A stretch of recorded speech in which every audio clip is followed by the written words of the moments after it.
Everyone welcome back to your ഗൈഡിൻ്റെ മറ്റൊരു വീഡിയോയിലേക്ക് ഏവർക്കും സ്വാഗതം. അപ്പോൾ നമ്മൾ ഇന്നത്തെ വീഡിയോയിൽ നോക്കാൻ പോകുന്നത് കുറച്ച് അക്കൗണ്ടിങ് പ്രിൻസിപ്പിൾസ് റിലേറ്റഡ് ആയിട്ടുള്ള MCQs ആണ്. എല്ലാ BCom റിലേറ്റഡ് PSC എക്സാമുകൾക്കും അതുപോലെ CSEBയുടെ എക്സാമുകൾക്കൊക്കെ യൂസ്ഫുൾ ആണ്. സ്പെസിഫിക്കലി ഞാൻ ഇന്ന എക്സാം എന്ന് പറയുന്നില്ല, ഏത് എക്സാമിന് നിങ്ങൾക്ക് അക്കൗണ്ടിങ് റിലേറ്റഡ് ആയിട്ടുള്ള PSC എക്സാമുകൾക്ക് വളരെ യൂസ്ഫുൾ ആയിട്ടുള്ള കുറച്ച് മൾട്ടിപ്പിൾ ചോയ്സ് ക്വസ്റ്റ്യൻസ് ആട്ടോ നമ്മൾ ഇന്നത്തെ ക്ലാസ്സിൽ നോക്കാൻ പോകുന്നത്. അപ്പോൾ 1 by 1 ഓരോന്നും നമുക്ക് നോക്കിയാലോ. First question, according to which principle discount on creditor not provided?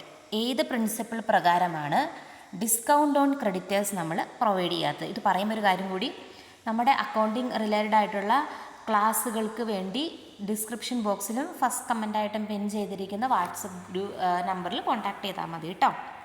Okay, number ഇവിടെ വേണമെങ്കിൽ സ്ക്രീനിൽ കൊടുക്കാം. 90 72 71 07 72 കേട്ടോ. ഈ ഒരു വാട്സപ്പ് നമ്പറിൽ കോൺടാക്ട് ചെയ്താൽ മതി. നോക്കുക, according to which principle discount on creditors not provided? ഏത് പ്രിൻസിപ്പിൾ പ്രകാരമാണ് നമ്മൾ ഡിസ്കൗണ്ട് ഓൺ ക്രെഡിറ്റേഴ്സ് പ്രൊവൈഡ് ചെയ്യുന്നില്ലാത്തത്?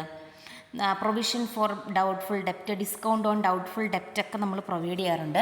എന്നാൽ according to prudence or conservatism എന്ന് പറയുന്ന പ്രിൻസിപ്പിൾ പ്രകാരം നമ്മൾ എന്ത് ചെയ്യാറില്ല? ഫ്യൂച്ചറിൽ കിട്ടുന്ന ഒരു ഇൻകവും അല്ലെങ്കിൽ ഇൻകത്തിൽ വരുന്ന ഒരു കോൺസെപ്റ്റ് നമ്മൾ നോക്കാറില്ല. എക്സ്പെൻസ് അല്ലെങ്കിൽ ലോസ് മാത്രമേ നമ്മൾ കൺസിഡർ ചെയ്യാറുള്ളൂ. Then according to which principle market value of material appeared as foot note? എല്ലാ മെറ്റീരിയലിൻ്റെയും മാർക്കറ്റ് വാല്യൂ നമ്മളൊരു ഫുട് നോട്ടായിട്ട് കൊടുക്കുന്നതിൻ്റെ പിന്നിലുള്ള പ്രിൻസിപ്പിൾ ഏതാണ്? According to according to full disclosure principle പ്രകാരമാണ് മാർക്കറ്റ് വാല്യൂ ഓഫ് മെറ്റീരിയലും അതുപോലെ കണ്ടീജൻ്റ് ലൈബിലിറ്റിയും നമ്മൾ ഫുട് നോട്ടായിട്ട് പ്രൊവൈഡ് ചെയ്യുന്നത്.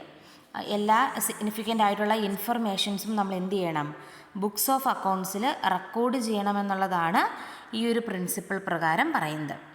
then നോക്കുക, cost concept according to dash concept form the basis for ഡിപ്രീസിയേഷൻ്റെ ബേസിസ് ആയിട്ട് വരുന്ന കോൺസെപ്റ്റ് ഏതാണ്?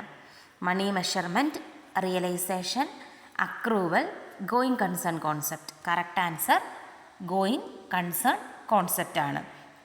ഗോയിങ് കൺസേൺ കോൺസെപ്റ്റ് പ്രകാരമാണ് ഫിക്സഡ് അസറ്റ് ബുക്കിൽ നമ്മൾ റെക്കോർഡ് ചെയ്യുന്നത്, അതിൻ്റെ ഒറിജിനൽ കോസ്റ്റിലും അതുപോലെ ഡിപ്രീസിയേഷൻ നമ്മൾ ചാർജ് ചെയ്യുകയും ചെയ്യുന്നത്.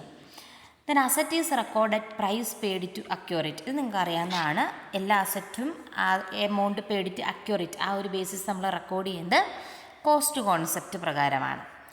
ദെൻ അടുത്ത question, comparison of one accounting period data with past possible only dash concept followed? ഒരു അക്കൗണ്ടിങ് ഡേറ്റ മറ്റൊരു അക്കൗണ്ടിങ് പീരീഡായിട്ട് കമ്പയർ ചെയ്യണമെന്നുണ്ടെങ്കിൽ നമ്മൾ ഏത് അക്കൗണ്ടിങ് പ്രിൻസിപ്പിൾ ഫോളോ ചെയ്തിട്ടുണ്ടായിരിക്കണം? കൺസിസ്റ്റൻ്റ് ആയിട്ട് ഒരേ മെത്തേഡ്സ് ആൻഡ് പ്രാക്ടീസുകൾ ഫോളോ ചെയ്തെങ്കിൽ മാത്രമേ ഒരു അക്കൗണ്ടിങ് പീരീഡിലെ ഡേറ്റ മറ്റൊരു അക്കൗണ്ടിങ് പീരീഡിലെ ഡേറ്റയായിട്ട് നമുക്ക് കമ്പാരിസൺ പോസിബിൾ ആവത്തുള്ളൂ. അടുത്ത question, the policy of anticipate no profit but provide for all loss arise due to?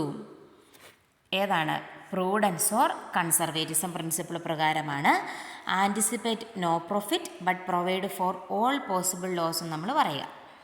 Then income is measured and financial position is ascertained on the basis of? Income measure ചെയ്ത് financial position നമ്മൾ ascertain ചെയ്യുന്നത് ഏത് പ്രിൻസിപ്പിളിൻ്റെ ബേസിസിലാണ്? Correct answer accounting period principle base ചെയ്തുകൊണ്ടാണ് ഒരു correct സമയം കഴിയുമ്പോൾ നമ്മൾ ഫിനാൻഷ്യൽ പൊസിഷൻ അറിയാനായിട്ട് ബാലൻസ് ഷീറ്റും ഇൻകം അറിയാനായിട്ട് trading and profit and loss അക്കൗണ്ടും നമ്മൾ പ്രിപ്പയർ ചെയ്യുന്നത്. The next question, insignificant events are not recorded according to? Correct answer material ആയിട്ടുള്ള ഇൻഫർമേഷൻ മാത്രമേ നമ്മൾ ബുക്സ് ഓഫ് അക്കൗണ്ട്സിൽ റെക്കോർഡ് ചെയ്യത്തുള്ളൂ. ഇൻസിഗ്നിഫിക്കൻ്റ് ആയിട്ടുള്ള ഒരു ഈവൻസും നമ്മൾ ബുക്സ് ഓഫ് അക്കൗണ്ട്സിൽ റെക്കോർഡ് ചെയ്തില്ല. Then capital contributed by the owner is treated as liability according to equity concept. Then last question, managerial skill are not recorded according to money measurement concept. അപ്പോൾ 10 question ഉണ്ടായിരുന്നു. നിങ്ങൾക്ക് പ്രയോജനപ്പെട്ടെന്ന് വിചാരിക്കുന്നു. കൂടുതൽ ക്ലാസ്സുകൾക്കൊക്കെ ആയിട്ട് channel subscribe ചെയ്യുക. അതുപോലെ നിങ്ങളുടെ ഫ്രണ്ട്സിന് ഷെയർ ചെയ്ത് കൊടുക്കുക. താങ്ക്